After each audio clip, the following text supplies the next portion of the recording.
inflammation and mucus plugging, which can lead to airway obstruction. It causes difficulty breathing, carbon dioxide retention, hypoxemia, and respiratory failure. The treatment of status asthmaticus is oxygen therapy to keep O2 saturation above 92%, beta agonists intravenously or inhaled, oral or intravenous corticosteroids, and theophylline, which must be used with caution. You'll monitor your client's respiratory status continuously. For severe cases that involve respiratory failure, intubation is usually indicated.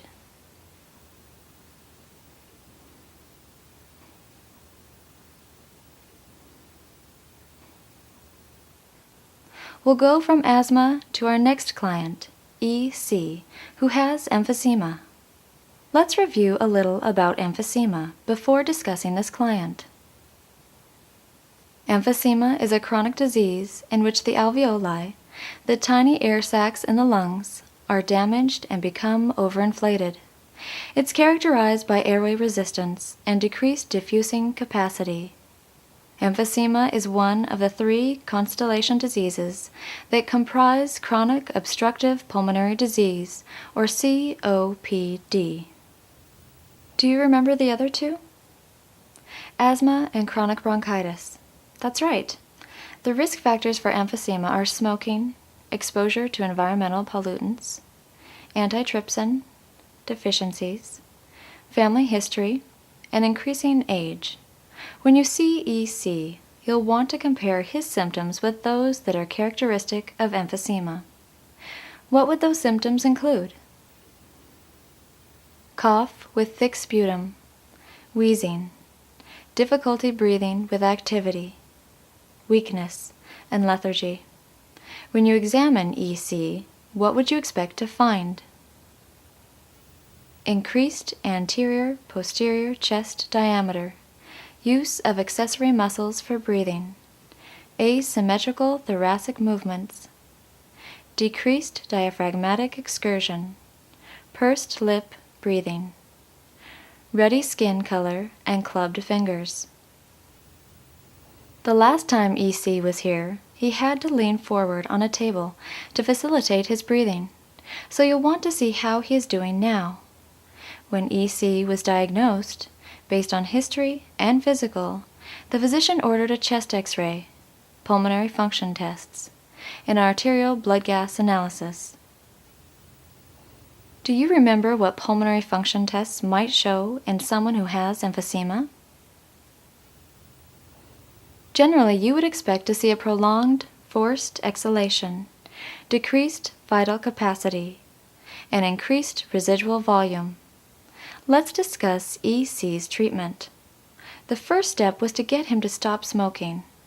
It was difficult for him, but he did it.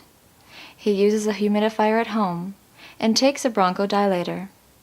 He also went through pulmonary rehabilitation, where he learned how to breathe correctly. Sometimes he uses oxygen, but not all the time. If he gets a cold, he takes prednisone. And of course, if he gets a respiratory infection, we start him on antibiotics right away. EC has done really well with his management plan. He monitors his respiratory status well and avoids exposure to smoke and other air pollutants. You'll see a lot of clients with COPD. So many, in fact, that we keep a chart in the conference room that outlines the key points to remember. Let's go look at it now. COPD. Overview.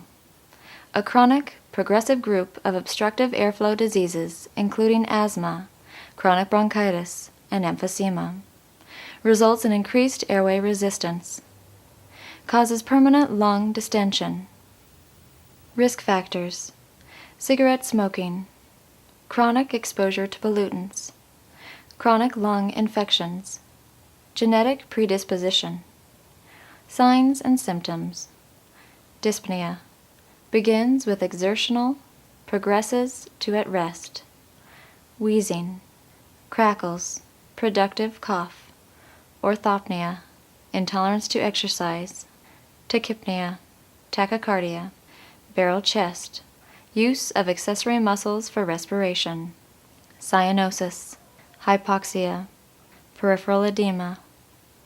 Diagnosis: history, physical examination, pulmonary function tests, ABG, CBC, pulse oximetry, chest X-ray, bronchoscopy, client and family education, effective breathing techniques, oxygen administration and safety measures, positioning for maximal ventilation and to mobilize secretions, respiratory exercises, postural drainage techniques, importance of adequate hydration, measures to help with smoking cessation, signs and symptom of hypoxia, secondary infection, use of medications and inhalers, avoiding extremes in temperature and humidity, importance of immunizations, influenza and pneumonia, low carbohydrate,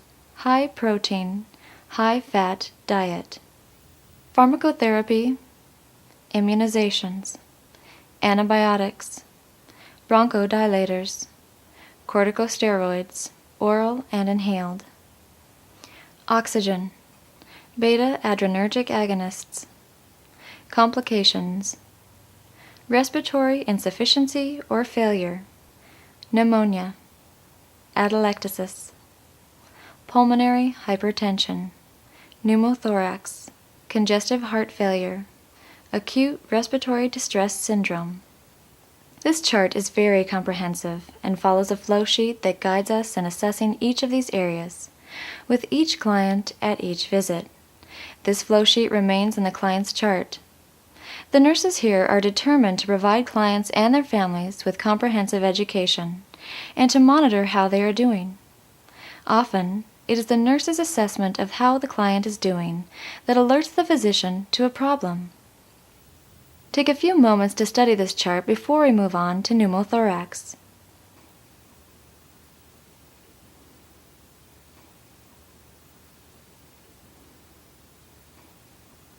Pneumothorax is a collapsed lung.